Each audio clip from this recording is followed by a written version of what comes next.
Gap తర్వాత మళ్ళీ జబర్దస్త్ లో చేస్తున్నాం అలా అనిపిస్తుంది స్క్రీన్. సో ఇదేదో నాకు ముందే వచ్చుంటే బాగుండు, ముందే పిలిచుంటే. మా హట్ అయినట్టున్నారు కదా, వీడియోలో కూడా చూసాం మేము, బాగా ఫీల్ అయ్యారు కదా. ఫీల్ అయిన అంటే వీళ్ళంతా మేమంతా ఒకేసారి బ్యాచ్, సో మా బ్యాచ్ వీళ్ళంతా చేస్తున్నారు అని నేను చెయ్యట్లేదు. మళ్ళీ ఊర్లోకి వెళ్ళిన ఇటు మన కాలేజ్ ఫ్రెండ్స్ కానీ ఏంటి చేయట్లేదు, నీతో ఉన్న మీ ఫ్రెండ్స్ అందరు చేస్తున్నారు కదా నీకేమైంది అంటే వాళ్ళు నన్ను నాకు ఏదో యాక్టింగ్ రాదో లేకపోతే నాకు ఏది రాందాలా చూస్తున్నారు. ఎంతో కొంత చేయగలుగుతా, నన్ను నేను ప్రూవ్ చేసుకోగలుగుతా కదా, అరే ఏదోలా అనిపించేది. సో చాలా బాధపడ్డా అప్పుడైతే. ఒక్కోసారి మా ఇంట్లో టీవీ పెడుతుంటే వీళ్ళందరూ వస్తుంటే నేనైతే బయటకు వెళ్ళిపోయేదాన్ని, వాళ్ళు చూసాను ఇంకోసారి ఆ ఛానల్ పెట్టకు నేను చూడను, కావాలంటే మీరు తర్వాత చూసుకోండి ఆ రకంగా. వల్ల తను అట్లా ఉండాలి. బట్ నేను ఎప్పుడో ఒకటే చెప్పేవాడిని, ఏం చెప్పేవాడిని అంటే వాళ్ళు పిలిచారా వీళ్ళు పిలిచారా, వాళ్ళు పిలిస్తేనే మనం నిరూపించుకోవాలి, లేకపోతే అప్పుడు పిలిస్తేనే నిరూపించుకోవాలి, ఇది కాదు. మనల్ని ఎప్పుడైనా పిలవని, మనం నిరూపించుకునే టైం వచ్చినప్పుడు దాన్ని ఎవరో ఆపలేరు.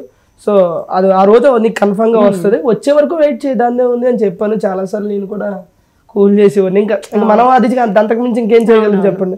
సో ఇప్పుడు చాలా మంది డైరెక్టర్లు వాళ్ళకుండే రీజన్స్ వాళ్ళకుంటే, లేదా వాళ్ళ పర్సనల్స్ వాళ్ళకుంటే, సో సమ్ రీజన్స్ వల్ల వాళ్ళు పిలవకపోవచ్చు, లేదా వేరే వాళ్ళు పిలుచుకోవచ్చు.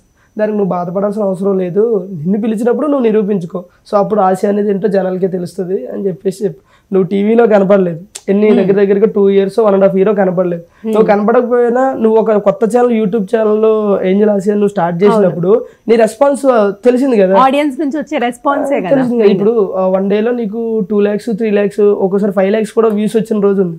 సో 1 day లో 5 lakhs అంటే 5 లక్షల మంది చూసారు అని అంటే నీకు ఉండేది నీకు ఉంటుంది. సో అది ఆ రోజు వచ్చినప్పుడు నువ్వు హ్యాపీగా ఫీల్ అవుతుంది, కానీ నువ్వేమి బాధపడొద్దని కొన్నిసార్లు చెప్పాను నేను. బాగా మోటివేట్ చేసి చాలా అప్పుడప్పుడు గుర్తొచ్చి ఏడిస్తే సీరియస్ అయ్యేవాడు, నీకు చెప్పాను కదా నీకంటే ఒక టైం వస్తుంది ఏడవకమ్మా అది.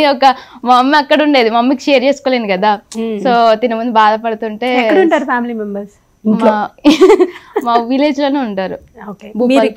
హాస్టల్? అవును. మొత్తానికి అయితే మళ్ళీ వచ్చారు. సో మళ్ళీ వచ్చాను. సో ఇప్పుడు మళ్ళీ షూట్స్లలో చేసుకుంటూ కంటిన్యూ చేసుకుంటూ అటు యూట్యూబ్ ఛానల్ ఇటీవీ. సో రాజుతో పాటు కూడా షూట్స్కి వెళ్తుంటే అంతకుముందు మిస్ అయ్యేదాన్ని, అరే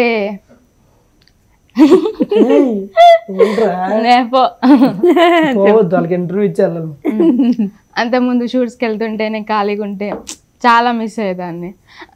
సో ఇప్పుడు మళ్ళీ కలిసి వెళ్తున్నాం. ఎమోషనల్ అవుతుంది. నువ్వు అన్నట్టు నిజమైంది. అంకుల్ కి కాజల్ వచ్చేసి ఎక్కువ పెట్టకండి నాకు వాటర్ వస్తాయని చెప్పారు, ఎక్కువ పెట్టిండు. నైస్ కవరింగ్ కదా. అంటే అట్లానే ఇట్లానే అవుతుంది ప్రతిదాని. ఇప్పుడు తెలుస్తుందా ఆవిడ ప్రేమ? అర్థమైంది, నాకు తెలుసు. ఇగో సో అంతే, ప్రతిదానికి తినే ఎమోషనల్ అవుతుంది. ఇప్పుడు బేసిక్ రీజన్ ఏంటి అంటే పటాస్లో టాప్ 4 ఎవరన్నా ఉన్నారంటే తిను, నేను, ఎమాన్యుయల్, ప్రవీణ్, సంథింగ్ మిగతా మేమందరూ ఉండేవాళ్ళు. సో ఆ బ్యాచ్లో నెక్స్ట్ జబర్దస్త్ కంటిన్యూ చెయ్యకపోవడానికి, చెయ్యలేము అనడానికి రీజన్ లేదు. సో ఎందుకు పిలవలేదంటే వాళ్ళ రీజన్స్ వాళ్ళకు ఉంటాయి. సో నేను అదే చెప్పేవాడిని ఎప్పుడు కూడా, వాళ్ళ రీజన్స్, వాళ్ళు వేరేది అన్న వాళ్ళు పర్సనల్స్ చూసుకుంటున్నారు, లేకపోతే ఇంకోటి చూసుకుంటున్నారు, లేకపోతే ఇంకోటి చూసుకుంటున్నారు. ఏం చూసుకున్నా సరే నీకంటూ ఒక టైం వస్తుందమ్మా. ఆ టైం మళ్ళీ ఇన్ని అంటే ఇంత గ్యాప్ తర్వాత పిలిచారు కదా, ఎవరు అప్రోచ్ చేయాలి మిమ్మల్ని? మీరే మళ్ళీ అప్రోచ్ అవ్వడం జరిగిందా, వాళ్ళు పిలిచారు? నేను అంతకుముందు ట్రై చేసా, తర్వాత మళ్ళీ వాళ్ళే పిలిచారు. ఐ థింక్ నాకు తెలిసి ఫస్ట్ శ్రీపాద్ అన్న అని చెప్పేసి, శ్రీపాద్ అన్న అట్లా తను అడిగితే అమ్మా సరే అమ్మా నువ్వు ఒకసారి ఆఫీస్కి రా కన్ఫర్మ్ గా నేను పెడతానని చెప్పి శ్రీపాద్ అన్న కానీ, మన ప్రదీప్ అన్న కానీ, సీను ప్రసన్న వాళ్ళు సో వీళ్ళు పిలిచి పెట్టారు. మేనేజ్మెంట్ అయితే ఒక ప్రియారిటీ అయితే ఇస్తూ వచ్చిందా మీకు? అంటే మేనేజ్మెంట్ తెలియదు, మేనేజ్మెంట్ కి తెలియదు, కింద డైరెక్షన్ డిపార్ట్మెంట్ అనేది ఉంటది కాబట్టి. ఇప్పుడు మనకి ఒక మేనేజ్మెంట్, ఇప్పుడు ఈ హెడ్ ఆఫీస్ అయినా సరే మీ మేనేజర్ల వరకు, మీ డైరెక్టర్స్ వరకు ఏమవుతుంది అనేది తెలుసుకుంటారు. సో ఇప్పుడు మేనేజ్మెంట్ వరకు ఈ విషయం చేరేది కాదు.